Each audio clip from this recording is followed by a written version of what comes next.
para os meninos no Supremo Tribunal Federal, mas acho que é um importante ponto, e a gente já vem falando bastante sobre isso, essa questão de Estados Unidos e Brasil, e claro, com o julgamento chegando aí na fase final, a gente também já sabia que Estados Unidos fariam algumas declarações. O presidente Donald Trump não vem falando ali em discurso sem ser perguntado. Essa fala, inclusive, foi da porta-voz da Casa Branca, também perguntada. Ela não abriu ali a fala dela pontuando as questões brasileiras, mas fez ali uma declaração de, mais uma vez, colocando os Estados Unidos como esse grande fiscalizador de liberdade de expressão pelo mundo todo, e se algum país eles acharem que esse país está limitando a sua população, está censurando a sua população, ela disse aí que os Estados Unidos não têm problemas em utilizar o seu poderio militar, não só econômico, mas o poderio militar para barrar esse tipo de situação, né? Isso, Natália. Já havia essa expectativa de que com o desenrolar do julgamento voltasse aí à tona essa questão dos Estados Unidos e vindo mais algumas coisas que eles podem fazer contra ministros, enfim, e também sanções em relação ao país.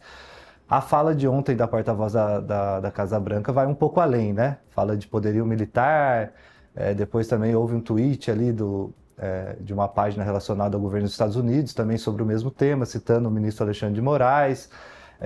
Isso num contexto do que a gente já vem falando um pouco aqui no Acorda Metrópolis, dessa situação do presidente Donald Trump, que vê no Brasil acontecer algo que não aconteceu nos Estados Unidos, né? A própria porta-voz ali disse que o Donald Trump passou por isso. Ela cita só a questão da liberdade de expressão, né? Ela não fala de outros crimes que teriam sido praticados ali, no caso dos Estados Unidos, no 6 de janeiro, na invasão do Capitólio. E é como a gente já disse, né? O presidente americano vê em Jair Bolsonaro quase que um espelho seu, né? É um presidente de direita que teve uma tentativa de golpe, assim como teve no Capitólio, mas aqui no Brasil, como a gente já disse, isso está sendo punido, isso foi investigado e está sendo punido todos os envolvidos, né? Desde aqueles executores, desde aqueles que a justiça entendeu serem os mandantes, aqueles que são os autores intelectuais. A gente tinha dito aqui no Acorda Metrópole já sobre essa questão da liberdade de expressão, né? Esse jornalista que fez a pergunta ali na Casa Branca é um jornalista que tem sido muito citado pelos bolsonaristas aqui no Brasil. Ele fez umas matérias lá atrás sobre o caso do Twitter, lá quando saíram aqueles documentos sobre decisões do Moraes, bloqueando redes, enfim. E isso tem sido utilizado como uma desculpa ali para os Estados Unidos para atuar contra o Alexandre de Moraes, né? Ele diz que está atuando contra americanos, contra jornalistas americanos, enfim. Para quem acompanha os casos do Moraes, eu acho que a única vez, talvez, que teve uma censura foi ainda lá no inquérito das fake news, lá no início, logo quando ele foi aberto em 2009, em relação à revista Cruzoé, mas em seguida ele mesmo derrubou a própria decisão. Depois disso a gente teve algumas coisas, e nesse momento está voltando esse tema, né? Esse jornalista lá que comentou, a gente tem o personagem do Eduardo Tagliaferro, que tem sido utilizado aí. Ontem o senador Flávio Bolsonaro voltou a utilizar ele para falar sobre essas decisões do Moraes. O Eduardo Tagliaferro, um ex-assessor do TSE, ex-assessor de Moraes, que mostra algumas mensagens ali dizendo que as decisões de quem ia ser censurado, de quais redes iam ser bloqueadas, eram tomadas de uma forma não dentro do devido processo legal. Isso tem sido utilizado pela direita e pela família Bolsonaro para atacar o ministro Alexandre de Moraes, né? Enquanto isso, é o que a gente tem dito aqui, né? Eu acho que essas questões deveriam ser definidas internamente aqui no Brasil, né? O Brasil tem suas instituições fortes, tem mostrado isso nesse julgamento, e eu acho que essas questões sobre liberdade de expressão, como se trata de questões internas, têm que ser debatidas aqui no Brasil, né? Não é os Estados Unidos, não é o presidente Donald Trump que vai definir o que é liberdade de expressão aqui no Brasil, né? Aqui a gente tem as nossas leis, e eu acho que o Supremo tem se posicionado bem em relação a isso. Ô, Fábio Serapião, essa semana eu também conversei com uma internacionalista que pontuou do perigo que tem sido, por exemplo, as manifestações e a atuação do governo americano na Venezuela, por exemplo, né? Não é de nenhuma forma uma comparação com o que a gente vive no Brasil, mas é uma atuação militar de um outro país, né? Dentro de um outro país, uma atuação dos Estados Unidos dentro da Venezuela, também com um argumento.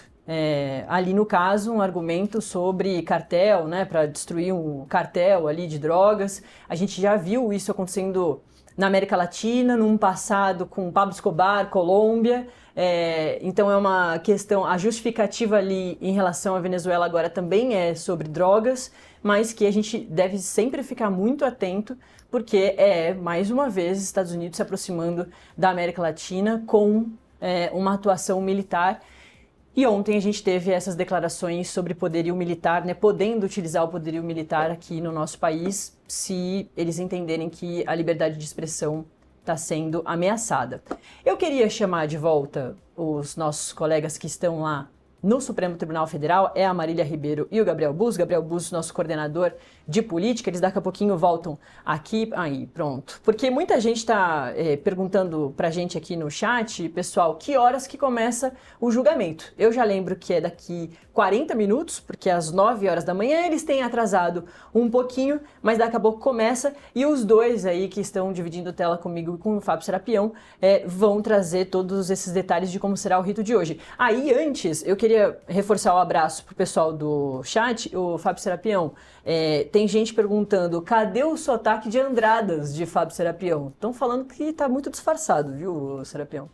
Pois é, e sobre essa questão do Trump, dos Estados Unidos, Natália, vale lembrar, né, ontem no tweet daquele órgão atrelado à Casa Branca, fala ali de Alexandre de Moraes e de estar sempre monitorando ali a questão do Brasil, né? Pela última vez que eu lembro dos Estados Unidos apoiando, monitorando a questão do Brasil, foi em 1964, quando apoiou o golpe militar. Então eu acho, reforçando o que a gente já tem dito aqui, né? Essas questões são internas do Brasil e quem tem que resolver isso é o Brasil, né? Isso é só uma questão que os Estados Unidos costuma mesmo se posicionar com força, se manifestando, utilizando a sua força econômica, força militar, mas eu acho que o Brasil tem instituições sólidas e o mundo tem instituições sólidas para entender que isso é mais bravata do que algo sério, né? É isso mesmo. Se for para monitorar, pelo menos que seja apenas do sotaque pouco mineiro do Fábio Serapião. Falando de sotaque mineiro, a Marília Ribeiro também tem um pouquinho de sotaque mineiro. Dou meu bom dia de novo para ela e para o Gabriel Bus, que estão lá na primeira turma do Supremo Tribunal Federal. E aí, parece que vai ser pontual, não vai? As defesas já estão